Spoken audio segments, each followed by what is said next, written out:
Hey, this is Mark Brody with Brohawk Solutions again, and I'm here with Rob Zambito on this episode of Coffee Talk with Brohawk.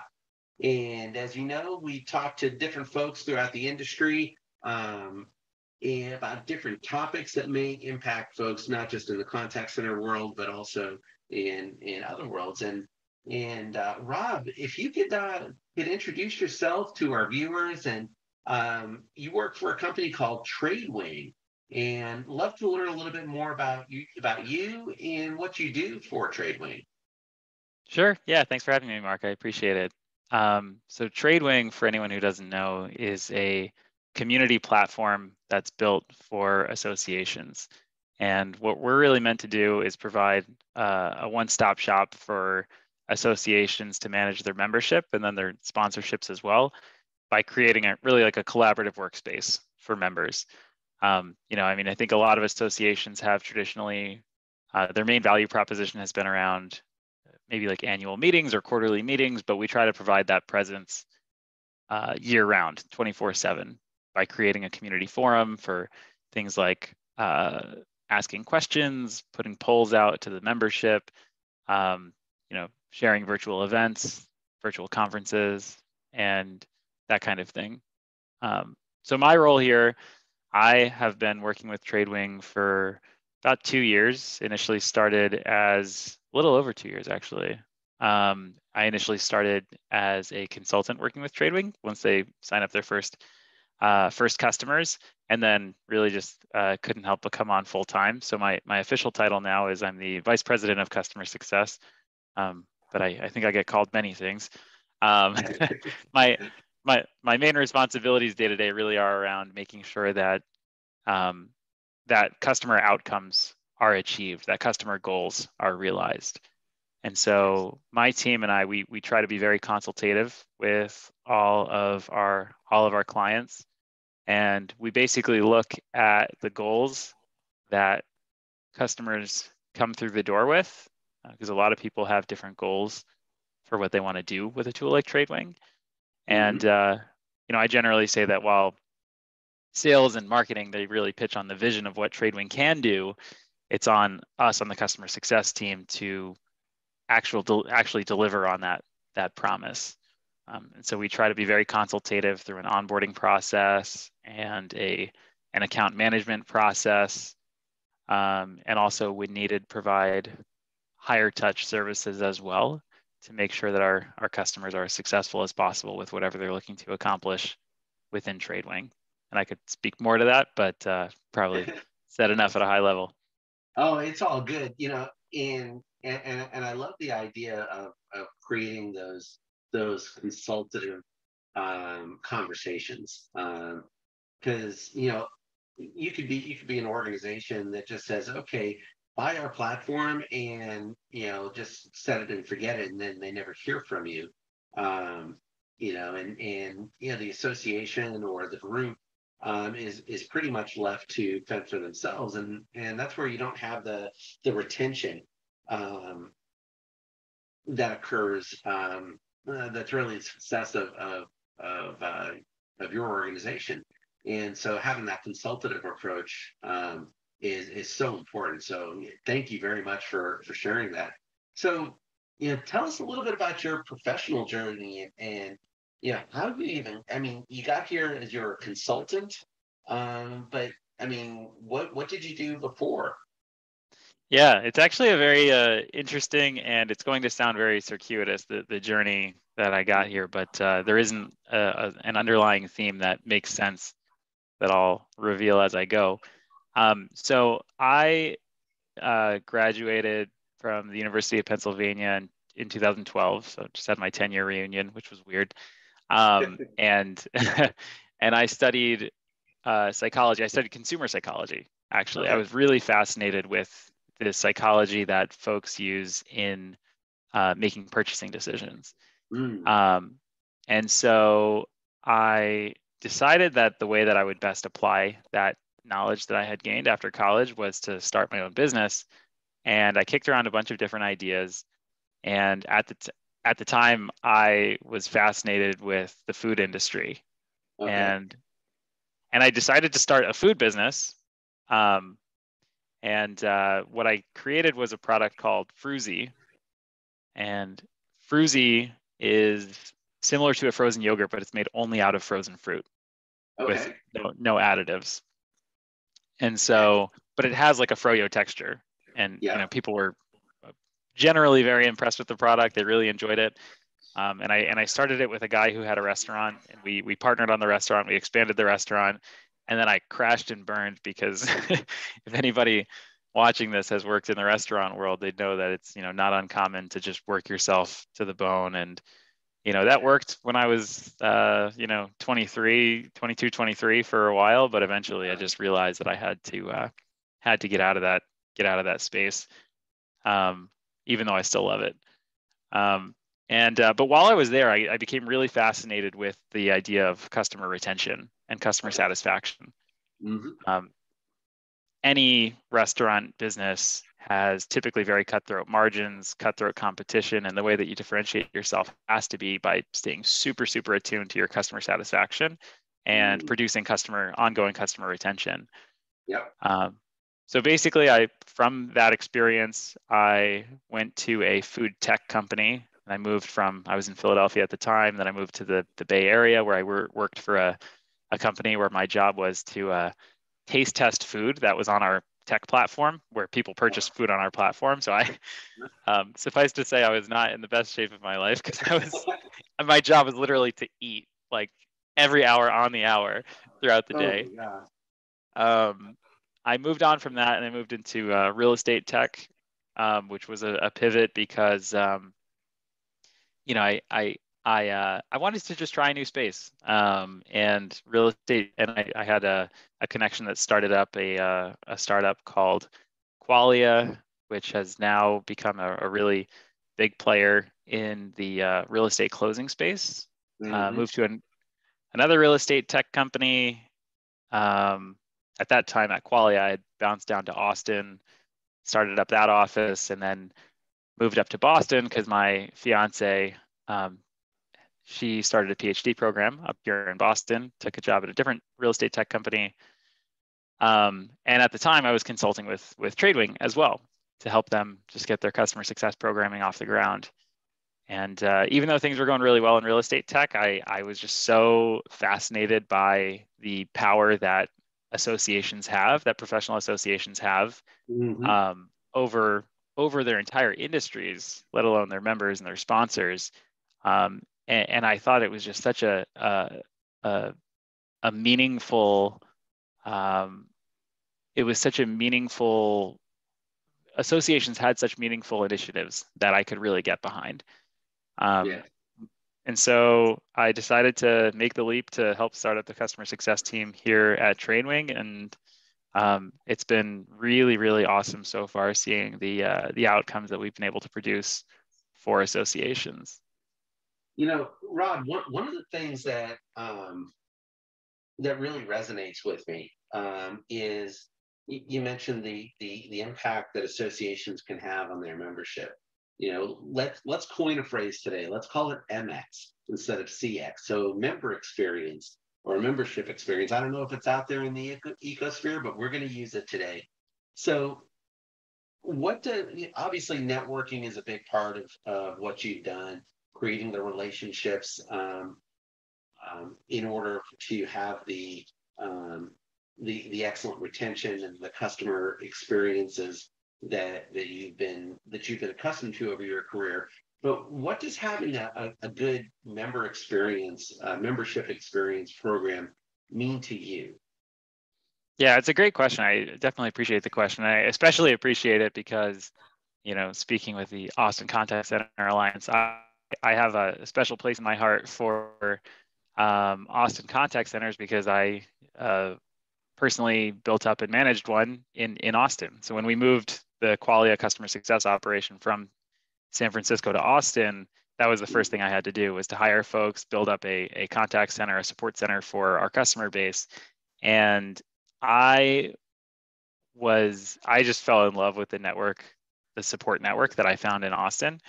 And so what I ended up doing, I joined a community that met about once a month, and it wasn't formally an association in the sense like it wasn't like a nonprofit association, but it was actually part of a for-profit organization. Mm-hmm. The organization is called Pulse Local, Sure. and they're basically an association that meets locally and connects people in the customer success world. And at that time, by the way, I didn't really even know what customer success was. I mean, I knew it because I was doing it, but at the same time, I don't think I really understood the industry very Uh-huh. well.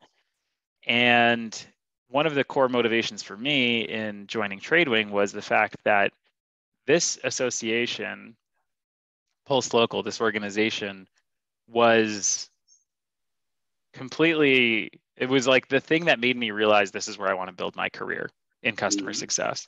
I mean, prior to that, for probably 10, 12 years, I had been asking myself, what do I do with my life? What do I do with my career? And, had Mm-hmm. several borderline existential crises about it.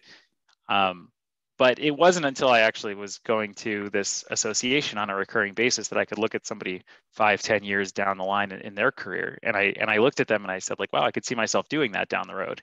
And just Yeah. to hear myself saying that was like this, it was like, the scene in Aladdin when like the genie loses his handcuffs. Like I felt so so freed and so open with the possibility of building a career in customer success. And so for me, that was all possible because of an association. Okay. And that was my personal member experience. And I came to realize too over time that I wasn't alone in that. Not just like the existential crisis part of it. We'll save that for therapy. But it's, but as far as I looked into a lot of statistics when I was joining Tradewing, and I found that the reasons why folks join associations now is primarily to connect with their peers on a daily or weekly basis. Mm. And and a lot of associations have been left with the question, well, how do we do that? How do we create a daily or weekly experience? We can't have that many happy hours. We can, but Yeah. probably gonna be a little rambunctious after a while. The Ubers Um, get expensive. it just to say the least. Okay.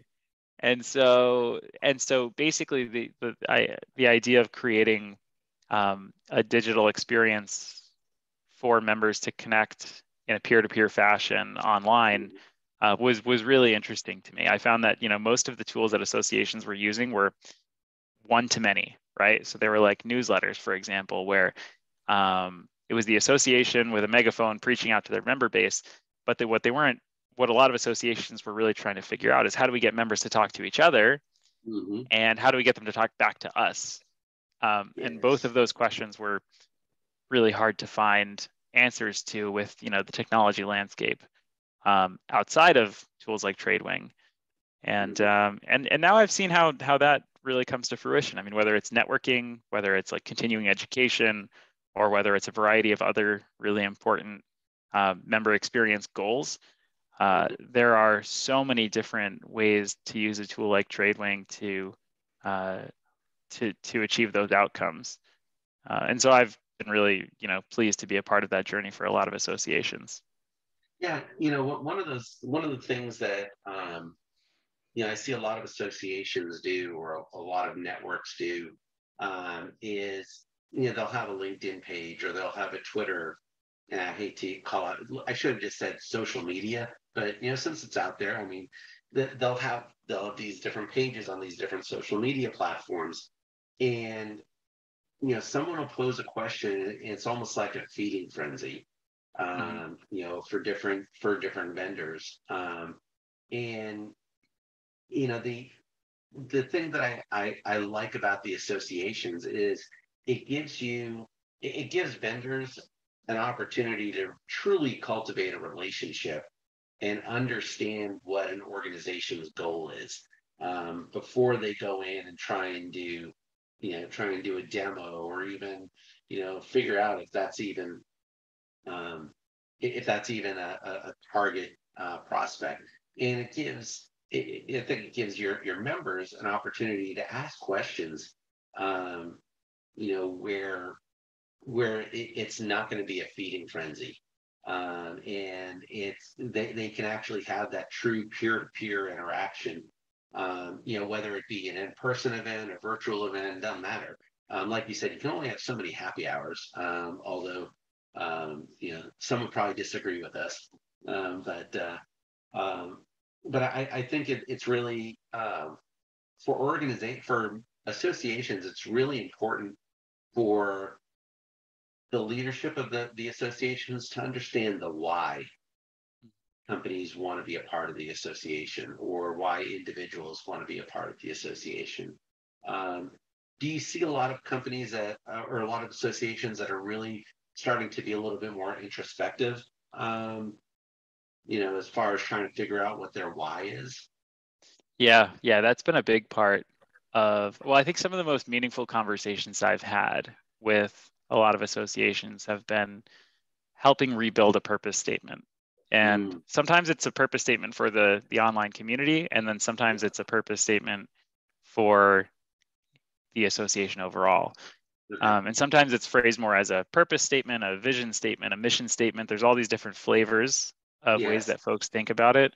But at the end of the day, it's been really interesting to hear.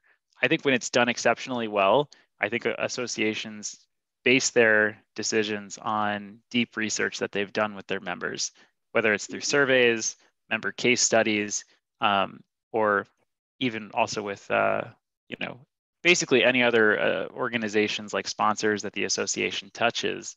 Mm, um, they gain a deep understanding of what their members are experiencing before then, prescribing this is what we do, what we need to do as a result. excellent. Well, Rob, we're getting close to the end here. Um, Real quick, if I'm a membership based, association for my particular industry, and what would you say should be the top three focal points for the leadership, um, to create that better member experience? Yeah, I think there's three things that always jump to mind for me. The three pillars of maintaining, well, of really maintaining the lifeblood of an association. To me, it boils down to member acquisition to start, Hmm. Yep. creating a valuable value proposition for members, member retention, which Hmm. you already know how important that is to me. Yes. There's no real sense in continuing to acquire more members if you're just pouring water into a leaky bucket, so to speak. Hmm. And then it's also focusing on non-dues revenue streams as well, because the more that um, sponsors can find a valuable experience within the community, the more we find that the community becomes a vibrant and bustling, almost like a marketplace, Yes. where all different parties can find huge value through the association. Excellent. Excellent. Well, hey, Rob, this has been a great conversation. Now you've gotten to the truly the end, where I have just a few questions for you that have nothing to do with associations or contact centers or anything. Um, so the first one is, what fun fact about Rob would people be surprised to learn about you? Yeah, I have to think about this one. There's a couple that I can come up with. One one is that I have designed two two people's tattoos inadvertently. I didn't realize what I was doing at the time, but Nice. yeah, but I doodle incessantly. Uh-huh. And I've managed to draw some cartoons that I have, two different, not just one person, but two different people were crazy enough to decide to permanently etch onto their bodies. Um, Oh my gosh. so that's an interesting fun fact about me. That's awesome. All right. So, where is your ideal off the grid location? If you can just disconnect to reconnect, so to speak. Yeah, this is an interesting one. Wadi Rum is a desert in Jordan, Okay. that I've been to, and it feels like you're on Tatooine. It's like you're so far removed, in the middle of Really? a desert, and it's these gorgeous desert scenes. So my fiance is from Jordan, which is how I ended Okay. up going there. And you know, there's even in some of the caves that you can find around there, you can find like ancient etchings from in the wall from people who have traveled through the area, dating back just hundreds and hundreds of years. But and the sunsets are gorgeous. So that would be a great recommendation for anybody looking to travel in that area. That sounds amazing, Rob. Last question: if people want to learn more about the work that you do, TradeWing, or they really just want to have a conversation with Rob, how can they get in contact with you? Honestly, any way that they prefer to chat. I mean, folks can email me, rob@tradewing.com, can shoot me a text or a call or whatever, or a LinkedIn always works, carrier pigeon or whatever, whatever the whatever the means of communication is, it all works for me. But I really love the opportunity to get to know folks who, are experiencing what it's like to be in an association day to day. And I'd love to continue to meet more people. So I'd encourage anyone to reach out if they want to have a chat. Excellent. And Rob, if people reach out to me and say, hey, can you do a virtual intro? Can you do an intro with Rob? I'll be more than happy to go ahead and do that as well. So just reach out to Mark at brohawksolutions.com, and I'd be more than happy to go ahead and do that intro as well. Rob, it's been fantastic talking with you today. I appreciate you taking time out of your schedule to meet with me and chat with me, and look forward to talking with you again soon. Yeah, definitely. Thank you, Mark. I really appreciate it as well. All right. Thanks a lot, Rob.